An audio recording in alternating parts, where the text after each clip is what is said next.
ఏపీలో తల్లికి వందనం పథకంపై కొత్త రూల్స్ అనేవి తీసుకొస్తోంది రాష్ట్ర ప్రభుత్వం. ఈ రూల్ గురించి తెలుసుకోండి. 2 మార్పులైతే జరగబోతున్నాయి. మే నెలలో తల్లికి వందనం డబ్బులు అనేవి విద్యార్థుల యొక్క తల్లి ఖాతాల్లోకి జమ కాబోతున్నాయి.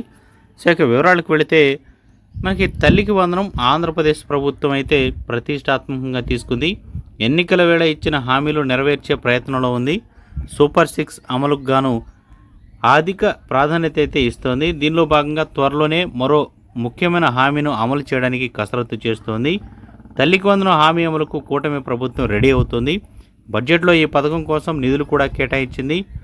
అయితే పిల్లలు ఎంతమంది ఉంటే అంతమందికి 15,000 రూపాయల చొప్పున ఇస్తామని ముఖ్యమంత్రి చంద్రబాబు నాయుడు గారు అప్పుడైతే ప్రకటించారు. ఇప్పుడు కూడా అదే చెప్తున్నారు. పథకం అమలుకు సంబంధించి మార్గదర్శకాలు రూపొందించే పనులు అయితే ఉంది రాష్ట్ర ప్రభుత్వం. అయితే పథకం అమలుకు రెడీ అవుతున్న వేళ ప్రభుత్వం కొత్త మెలిక పెట్టినట్లు తెలుస్తోంది. ఎందుకు అదేంటో ఒకసారి చూద్దాం. ఏపీ ప్రభుత్వం సూపర్ 6 హామీల్లో భాగంగా తల్లికి వందనం పథకం అమలు రెడీ అవుతోంది. ఈ పథకం అమలు కోసం బడ్జెట్లో డబ్బులు కేటాయించారు.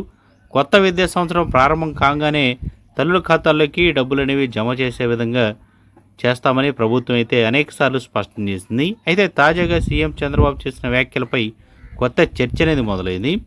శ్రీకాకుళం జిల్లా మత్స్యకార భరోసా విడుదల కార్యక్రమంలో భాగంగా చంద్రబాబు నాయుడు గారు తల్లికి వందనం పథకంపై స్పందిస్తూ కుటుంబాలు ఎంతమంది ఉంటే అంతమందికి వర్తింపజేస్తామని మరోసారి స్పష్టం చేశారు.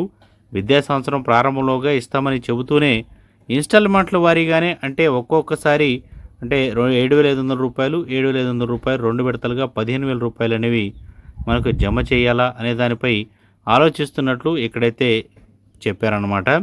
అంటే ఒకేసారి 15,000 ఇవ్వకుండా 2 విడతలుగా 15,000 రూపాయలను దానిపై అధికారులతో చర్చించాలని కూడా ఆయన అయితే తెలిపారు. ఇక ఇప్పటికే ప్రభుత్వం ఈ అమలుకు సంబంధించి లబ్ధిదారుల సంఖ్య దాంతోపాటు కావాల్సిన నిధులపై ఒక అంచనా అనేది వేసింది. అయితే తల్లికి వందనం సమయంలోనే అన్నదాత సుఖీభావ తొలి విడత నిధులను కూడా విడుదల చేయడంపై దీని మీద ఇన్స్టాల్మెంట్ల విషయంపై కూడా తెరకు వచ్చినట్లు తెలుస్తుంది. అయితే అర్హులకు కూడా సంబంధించి కొంత సమాచారం అయితే వచ్చింది. 2025-26 బడ్జెట్లో ప్రభుత్వం 9,407 కోట్ల రూపాయలను అయితే కేటాయించింది. సో దాదాపు 2024-25 సంవత్సరానికి గాను రాష్ట్రంలో 81 లక్షల మంది విద్యార్థులు చదువుతున్నారు. సుమారు 69,16,000 మంది ఈ పథకానికి అర్హులుగా ఉన్నట్లు విద్యాశాఖ తేల్చింది. అయితే తల్లికి వందనం పథకం అర్హులు కావాలంటే విద్యార్థులు ఖచ్చితంగా 75% హాజరు అనేది ఉండాల్సి ఉంటుంది. 75% ఉన్న వారికి మాత్రమే ఈ పథకం ఎలిజిబిలిటీ ఉంటుందని, వారికి మాత్రమే డబ్బులు అనేవి ఇస్తామంటూ ప్రభుత్వం అయితే ఈ చిన్న కండిషన్ అయితే పెట్టింది. ఇది మాత్రం గుర్తుపెట్టుకోండి.